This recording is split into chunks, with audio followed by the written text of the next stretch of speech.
And welcome to Fantasy Shire.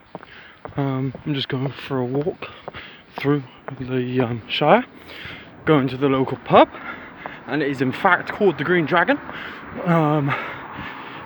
Google just Green Dragon Gloucestershire. I'm not sure if it was named after Tolkien, because he used to visit the area and there's a big plaque up in there, or maybe he got the name from the pub. But yeah, he definitely went in there. I sat on every seat as well, just to make sure that I'd sat on the same seat as Tolkien. I also pissed in the urinals and asked the guy how, how old the drainage was, and it was pretty old. So somewhere, traces of my DNA are mixed with Tolkien's.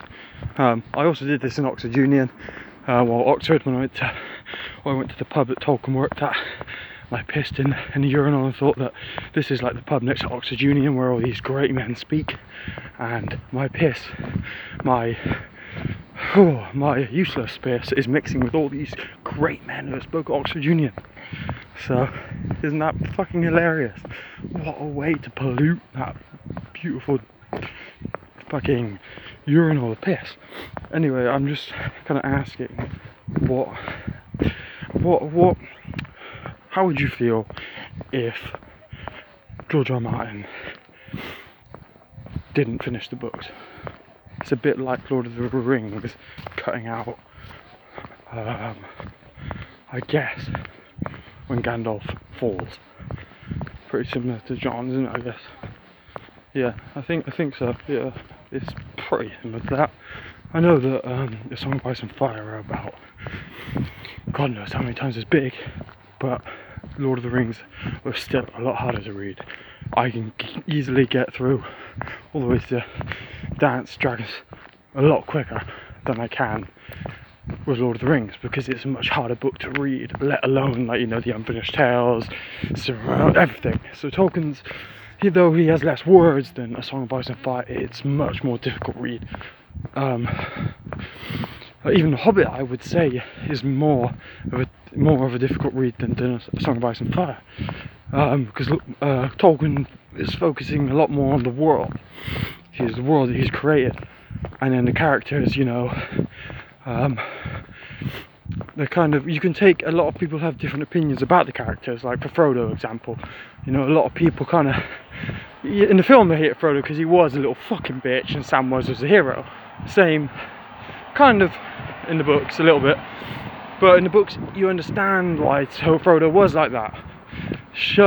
But like in Song of Ice and Fire, we all, our opinion of Gandalf from Lord of the Rings books and from the film is the same, and our opinion of Middle Earth, the one that was more descriptive, is a lot different. People see it in a lot of different ways.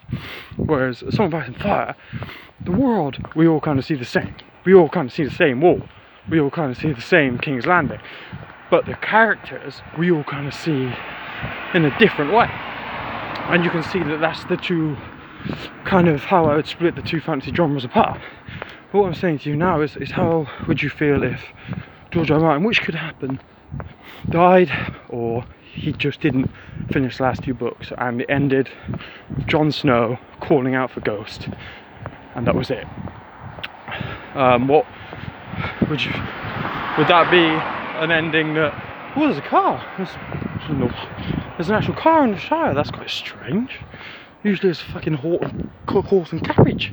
Anyway, just going on a country walk, and just let me know how you feel about the fact that, not the fact, but the chance that A Song of Ice and Fire may never be finished. And subscribe, prizes to win!